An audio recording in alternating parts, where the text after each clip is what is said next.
बिस्मिल्लाहिर्रहमानिर्रहीम। अस्सलाम वालेकुम बच्चे, आज से हम एक सीरीज स्टार्ट करने वाले हैं जिसमें हम फिज़िक्स 9th क्लास की फ़िज़िक्स को स्टेप बाय स्टेप कवर करेंगे और बहुत ही फंडामेंटल तरीके से पढ़ेंगे और कोशिश करेंगे कि इसमें कोई भी क्रिटिकल टर्मिनोलॉजी यूज़ ना की जाए। इस लेवल को समझने के लिए बेसिक चीज़ें हम पढ़ेंगे, लेकिन सबसे पहले ये देखेंगे कि फ़िज़िक्स ने फ़िज़िक्स तक का फासला किस तरह से कवर किया। तो हम जानते हैं कि फ़िज़िक्स एक साइंस की बुक है, तो उसके लिए हमें ज़रूरी है सबसे पहले ये जानना कि साइंस क्या है।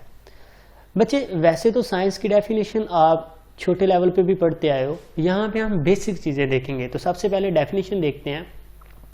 The knowledge gain through observation and experimentation is called science.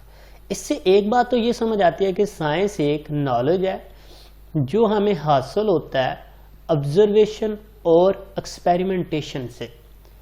मतलब ऐसा इल्म जो हमें ऑब्जर्वेशन और एक्सपेरिमेंटेशन से मिलता है, हम उसको साइंस कहते हैं। अब ऑब्जर्वेशन क्या चीज़ है बच्चों? ऑब्जर्वेशन किसी चीज़ के बारे में सोचना। वो फिर आप ये सोच सकते हो कि ज़मीन किस तरह से रोटेट कर रही है, ज़मीन पर किस तरह से दिन और रात हो रहे हैं। जब आप आग को पकड़ते हो तो आपका हाथ जलता क्यों है, जब आप वहीं पे एक बर्फ़ को पकड़ते हो तो आपका हाथ ठंडा क्यों हो जाता है, ये पानी 100 डिग्री पे ही बॉयल क्यों करता है। ये सारी चीज़ें ऑब्जर्वेशन है। अभी ये गलत भी हो सकती हैं, आपने किसी चीज़ के बारे में सोचा हो सकता है वो गलत है या सही है। पानी 100 डिग्री पे बॉयल करता है या 80 पे करता है, ये 120 पे करता है, ये किस तरह से पता चला हमें? तो उसके लिए करने पड़ते हैं एक्सपेरिमेंट। जब एक्सपेरिमेंट किया तो पता चला कि वाटर जो है वो तो 100 डिग्री पे बॉयल होता है। तो एक हमारे पास नॉलेज आ गया कि ये जो पानी है ये 100 डिग्री पे बॉयल करता है। जब एक्सपेरिमेंट किया तो पता चला कि जब आप बर्फ़ को पकड़ते हो तो आपके हाथ की हीट जो है वो निकल के बर्फ़ की तरफ जा रही होती है। तो आपकी हीट जो है वो कम हो रही होती है हाथ की, जिसकी वजह से वो ठंडा फील करता है, और वो हीट बर्फ़ में जाती है जिसकी वजह से बर्फ़ पिघलना शुरू कर देती है। ये भी इल्म आया।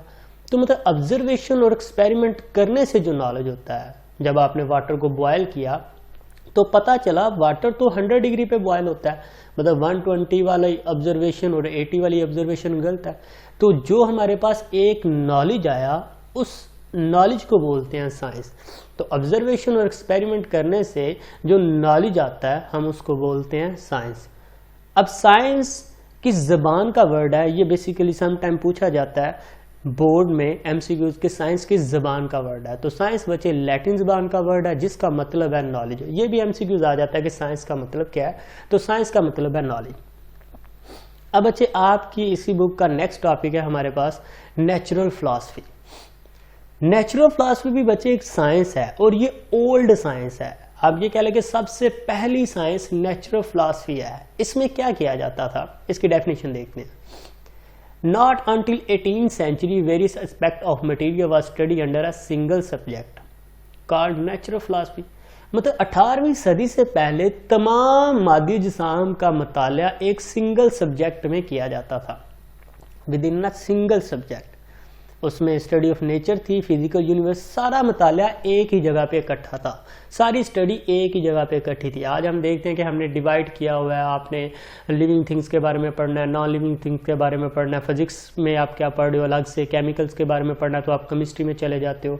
ये अब हमने डिवीज़न कर दिया। पहले ये सारा नॉलेज एक जगह इकट्ठा था, तो आप सोचो कितनी क्रिटिकल सिचुएशन हो सकती है। फिर क्या किया गया कि नेचुरल फिलॉसफी को आसान बनाने के लिए, साइंस को आसान करने के लिए नेचुरल फिलॉसफी को दो हिस्सों में डिवाइड कर दिया गया। एक फिजिकल साइंसेज और दूसरा उसका शोबा रख दिया गया बायोलॉजिकल साइंसेज। अब ये देखते हैं कि फिजिकल साइंसेज और बायोलॉजिकल साइंसेज में फ़र्क क्या है, क्या डिफरेंस है इसमें। फिजिकल साइंसेज में हम स्टडी करते हैं नॉन लिविंग थिंग्स की।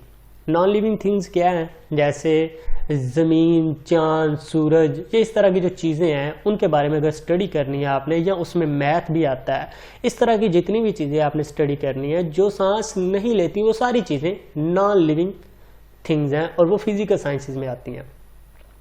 अब बायोलॉजिकल साइंसेज में हम स्टडी करते हैं लिविंग थिंग्स की, जो चीज़ें सांस लेती हैं। उसमें पौधे आ जाते हैं, उसमें इंसान आ जाता है, उसमें जानवर आ जाते हैं, बॉटनी, ज़ूलॉजी, इस तरह के सारे सब्जेक्ट बायोलॉजिकल साइंसेज में आएंगे। तो अभी भी बच्चे हमें कहीं पे हमारी फिजिक्स नज़र नहीं आ रही। तो फिर क्या किया गया, जब फर्दर फिजिकल साइंसेज पे स्टडी की गई तो इसको 5 हिस्सों में डिवाइड किया गया, जिसमें हमारे पास निकली फिजिक्स। तो बच्चे फिजिक्स में हम स्टडी करते हैं कुदरत के कानून का, कुदरत के रूल्स, लॉ, मतलब किस तरह से जमीन जो है वो चांद को खींच रही है, किस तरह से सूरज जो है वो जमीन को खींच रहा है, क्या इसके पीछे लॉजिक है, चांद की जो ग्रेविटी है, चांद किस तरह से हमारे समंदर में लहरें पैदा करता है, ये सारी चीज़ें, ये कुदरत के कानून को समझने के लिए हम फिजिक्स का मुताला करते हैं। फिर उसके बाद हमारे पास आ जाता है केमिस्ट्री, जिसमें हम केमिकल्स के बारे में पढ़ते हैं। उसके बाद हमारे पास एस्ट्रोनॉमी आ जाता है, जिसमें हम स्पेस के बारे में देखेंगे, ये स्पेस के रूल्स, किस तरह से सूरज की रोशनी हम तक आ जाती है, स्पेस में क्या चीज़ें हैं, स्पेस के अंदर क्या है, स्पेस किन चीज़ों से मिलकर बनी है, ये सारी चीज़ों के बारे में हम पढ़ते हैं एस्ट्रोनॉमी में। उसके बाद जियोलॉजी, ज़मीन के अंदर भी बहुत सारी चीज़ें हैं, अगर उसका मुताला करना है ज़मीन के अंदर क्या है, ज़मीन कैसी है, इसकी साख्त कैसी है, इसका स्ट्रक्चर कैसा है, उसके लिए हम जियोलॉजी पढ़ेंगे। और फिर अगर हमने मौसम के बारे में जानना है, मौसम से जुड़े जितने भी सवाल आते हैं, उसके लिए हम पढ़ेंगे मेट्रोलॉजी। तो बच्चे एक चीज़ तो फाइनल हो गई कि हमारी जो फिज़िक्स है वो हमें फिजिकल साइंसेज में मिल जाती है। इट्स मीन के इसमें हम ये बायोलॉजिकल साइंसेज नहीं पढ़ेंगे, हमने जो भी कवर करना है वो फिजिकल साइंसेज पढ़नी है और ये फिजिक्स इसमें कवर करेंगे। तो एमसीक्यूज अगर पूछता है कि फिजिक्स जो है वो कहाँ से ड्राइव की गई, बायोलॉजिकल साइंसेज से या फिजिकल साइंसेज में, तो यहाँ आपका एक और एमसीक्यूज कवर हो जाता है।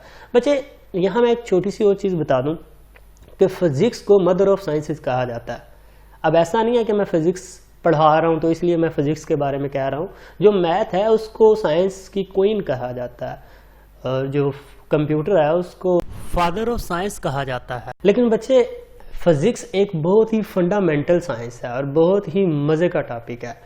तो होप सो कि आपको समझ आ गया कि साइंस क्या है और नेचुरल फिलासफी से जुड़े आपके कुछ कंसेप्ट क्लियर हो चुके हैं।